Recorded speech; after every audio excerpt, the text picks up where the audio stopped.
గత 4 సంవత్సరాల్లో ఎప్పుడూ వేయలేనటువంటి డిఎస్సి నోటిఫికేషన్ ఎలక్షన్ ముందు వేయడం ఎంతవరకు సమంజసం? ఈ రోజు డిఎస్సి పడక ఎంతో మంది వృధాగా 5 సంవత్సరాలు పోయిందండి భవిష్యత్తు. మళ్ళీ వచ్చే గవర్నమెంట్ వేసినా వాళ్ళు దానికి అర్హులు కారు అంటే వాళ్ళ జీవితం అంతా నాశనమైనట్టే కదా.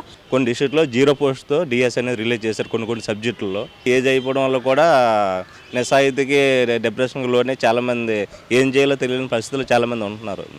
ఆకలిరాజు సినిమాలో ఏ విధమైన నిరుద్యోగులు ఇబ్బంది పడుతున్నారో మన ఏపీలోని ప్రభుత్వంలోని ఆ విధమైన పాట పాడుకునే పరిస్థితి వచ్చింది. ఈరోజు బీహార్లోని ఇప్పుడు ఏ విధంగా ఉందో ఆ బీహార్ నెట్టేసి మన నిరుద్యోగం నెంబర్ 1లో ఉంది ఆంధ్రప్రదేశ్. గవర్నమెంట్ ఉద్యోగాలు పక్కన పెడితే కనీసం యువతకి ఒక ప్రైవేట్ సెక్టార్లో జాబులు వస్తాయంటే అది కూడా లేని పరిస్థితి. లులు మాల్ ఈ రోజు ఎందుకు వెళ్ళిపోయింది? అలాగే అదాని డేటా సెంటర్, అలాగే ఎన్నో సాఫ్ట్వేర్ కంపెనీస్ ఇక్కడి నుంచి బయటకు వెళ్ళిపోయిన పరిస్థితి. ఎంతో అంతో సెంట్రల్ గవర్నమెంట్ ఎంప్లాయ్ అయినా సరే లోన్స్ పెట్టుకొని నానా రకాల, నా ఇంట్లో ఒక గ్రాడ్యుయేషన్ ఉన్నారు, పీజీ గ్రాడ్యుయేషన్ ఉన్నారు, ఇక్కడ ఉద్యోగాలు లేక పొట్ట చేత పట్టుకొని ఎక్కడో రాష్ట్రం దాటి వెళ్లాల్సి వచ్చింది.